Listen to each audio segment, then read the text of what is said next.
I think one of the things here we've tied with that innovation regulation, we've tied a lot of this to progression and so forth. So we're, I think, going to run out of time pretty soon. But what I wanted to do, we've got some great cryptocurrency minds in this room and remotely, is to sum up, if we can give 3 examples of where we think in a year's time that cryptocurrency is going to be in terms of progression and new innovation. Michael, can I come to you first? Where would you think we're going to be in a year's time? And kind of 3 things that our kind of listeners can really take home and maybe help future-proof their own businesses and operations. Well, in a year's time, you'll have the mother of all blockchains, otherwise known as Ethereum, which will give the ability to anyone to build on top of that blockchain their own virtual currency, and indeed any other item which uses the blockchain, like smart contracts, insurance policies, and voting rights.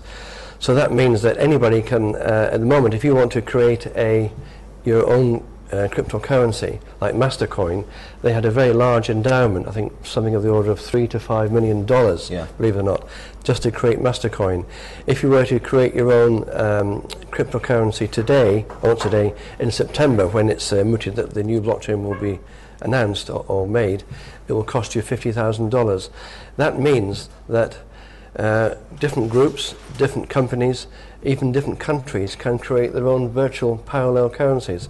So I see other currencies, other countries rather, not necessarily this country first, although I hope it would be, creating their own parallel digital currency, which would be public-private for the first time.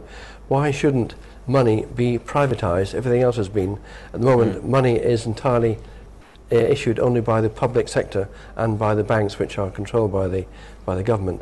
Why shouldn't it be privatized like Bitcoin is? So why don't we see a public-private virtual currency backed by a country and becoming legal tender for the internet? So 3 things within possibly 12 months. One is the very strong likelihood of a Scot coin. So Scotland having it been the first cryptocurrency enabled economy, with lots of Scottish people having crypto to exchange with each other and experimenting there, and a new ecosystem growing there. Secondly, the full integration into the MasterCard network for cryptocurrencies. And thirdly, what's been surfacing over the last 3 days and behind the closed doors has been the discussion around the crypto community itself buying a small bank. So the likelihood of a bank going public like TSB and using BitShares and these other crowdfunding mechanisms that we've got in place now to actually be the largest shareholder in the bank, and therefore being able to enact the policy and replace the board in favor of crypto positive policies. Okay, I like the Scot coin thing as well. I think we actually have Manu Sporny join us a little bit late in the day, but Manu, can you hear me? Yes, hi, how are you? Good, thank you.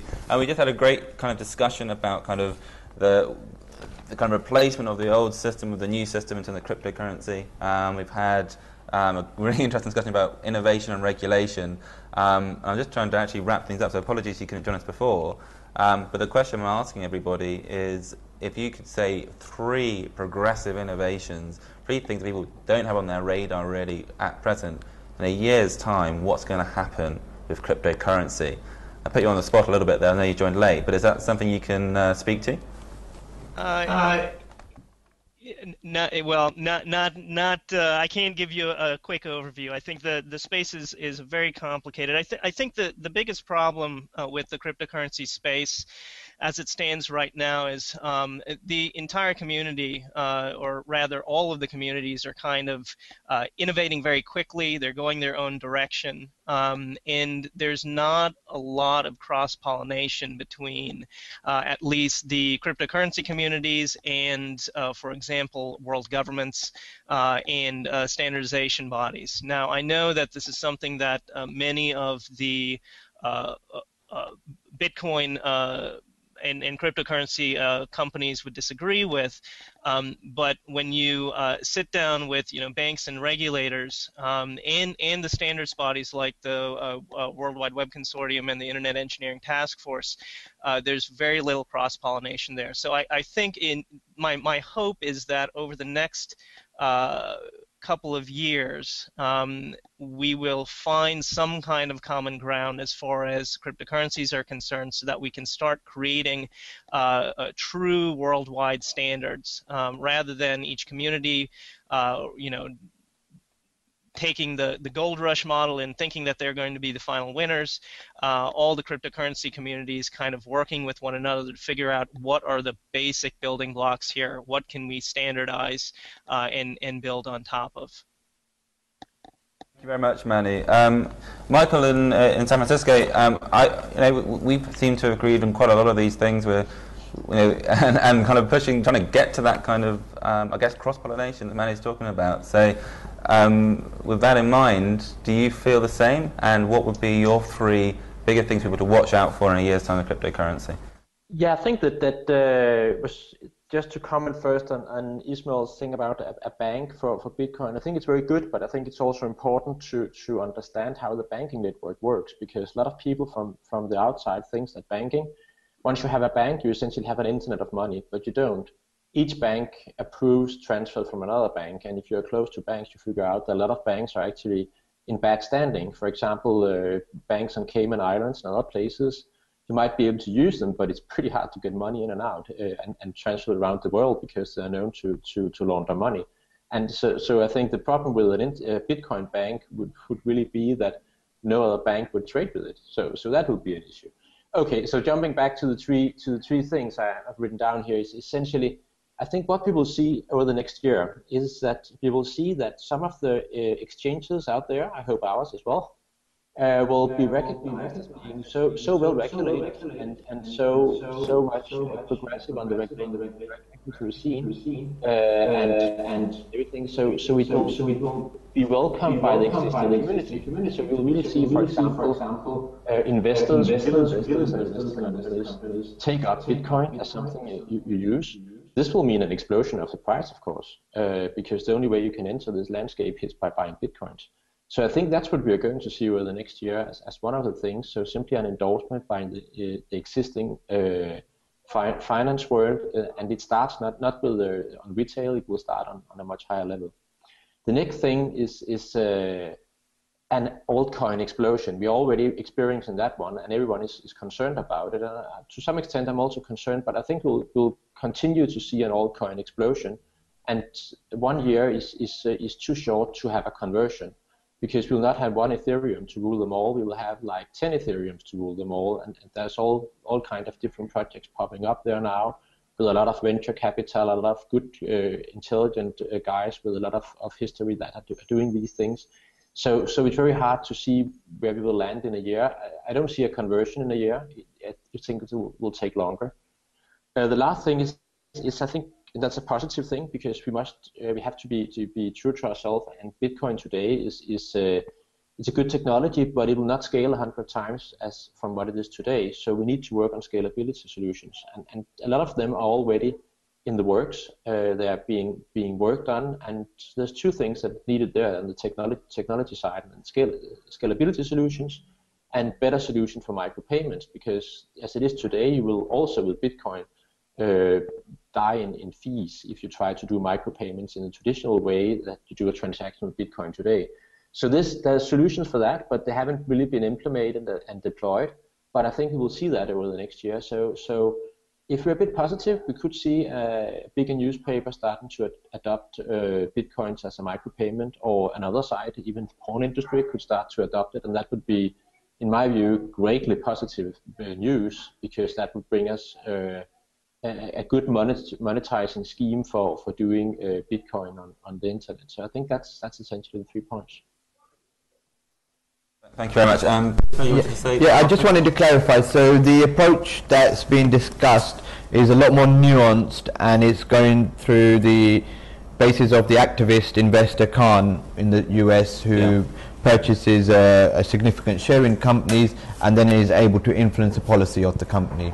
So this would not be the bank of Bitcoin. This would be, for instance, large amount of cryptocurrency investors taking a share and possibly a significant share in something like the TSB bank, and then being able to influence it as to saying you're not going to close down accounts related to cryptocurrencies, you're not going to take a negative stance to those businesses that are crypto native, etc., etc., and starting to put it in a very progressive, on a board-like manner as an activist investor, as opposed to the bank of Bitcoin, which I think is an outdated way of doing it. It's more let's go right inside of the system. Yeah.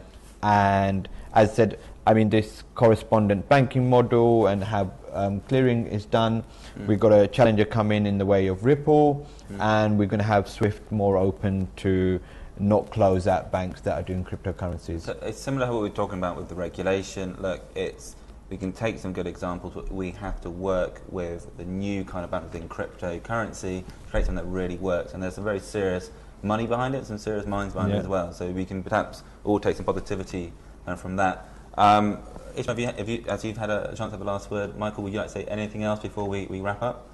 I just, in terms of the of the bank being taken over by Bitcoin, great idea. But as Michael said, and as a banker myself, I can tell you that probably won't work, because if the bank was seen to be owned by cryptocurrency anarchists or even non-anarchists or whatever, other banks wouldn't deal with you. A far better solution would be to get a bank, a major clearing bank or a major bank in the US, to be the anchor for a Bitcoin exchange and have its own in-house exchange, so it would retain its banking integrity with the outside world and be able to trade with the outside world, but have an exchange as well. The idea of Ismail is a great idea in theory, but I think in practice it will fail. Yeah, so it's only an opinion. I mean, I hope it wouldn't fail. I wouldn't want to go to go on and on about, but the idea that if 33% of the investors in TSB happen to be owners of cryptocurrency and positive back cryptocurrency and wanted to put these policies forward through the board, and that bank being ostracized to take that, I don't think we live in this totalitarian global order of banking.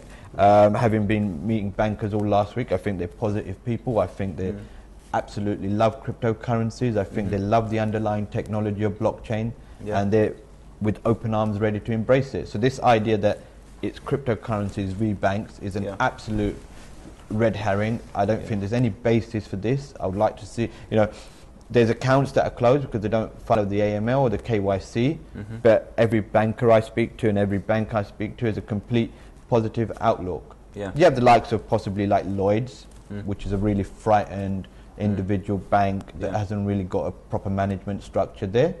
But, that's not the entire banking community. So the idea that if a percentage of shareholders were cryptocurrency shareholders and the bank would ostracize them and they would be chucked out the international banking regime and all of that, we don't live in a totalitarian regimes. We live in open, transparent capitalism where you can put your points across, and as long as you do them through the right channels, which is becoming shareholders and putting your viewpoints on and lobbying the board, I think that's the progressive route to go ahead. So there we have several opposing opinions, which is good. It's great for the debate. I think what we can say kind of unanimously is let's keep an eye on what's happening with these banks. As we see people adopt this and we have, wrong word, Bitcoin bank, have something as Ismail described or something in between, then maybe that's, or we see kind of that in the future happening, maybe that's going to be an indication of where this is moving. But obviously two different kind of sides of the opinion there. Manu, as well, for the last word to wrap everything up, you've had quite a few different kind of opposing opinions there. Where do you stand on this idea of kind of a Bitcoin bank and what the other thoughts have been from the other panelists? I think the idea of a Bitcoin bank is fine. I don't have very strong opinions on it, other than I think it's too narrow of a vision on what these cryptocurrencies can do. I mean, like a number of the gentlemen here have said, we've got Ethereum coming around the corner, we've got Bitcoin, we have Ripple, we have many different types of cryptocurrencies coming down the pipeline. So the question really isn't about a Bitcoin bank, it's how do we figure out how to get these cryptocurrencies more integrated with the world's financial architecture. I think that's the main thing. How do we scale from the 3 to 5 million Bitcoin users that we have today to the 2.4 billion people that we have on the web. And I don't think that the way that we do that is to purely focus on Bitcoin and the hype around Bitcoin. It's to take the technological advantages that a Bitcoin-like system or an Ethereum-like system gives us, focus on improving those, and then also focus on the political and regulatory aspects of setting up a financial system that is based on cryptocurrency. So I think we need to break the problem apart. I think there's a lot of hype around Bitcoin now, which is to be expected, but I think that the potential of Bitcoin in the short term is being overplayed quite a bit. Especially in the media, and I think we need to kind of step back and look at what the component pieces are, and really try to work on the problems with those component pieces, and then put all of it back together into something that could scale a bit better than Bitcoin, at least in its present state, could scale.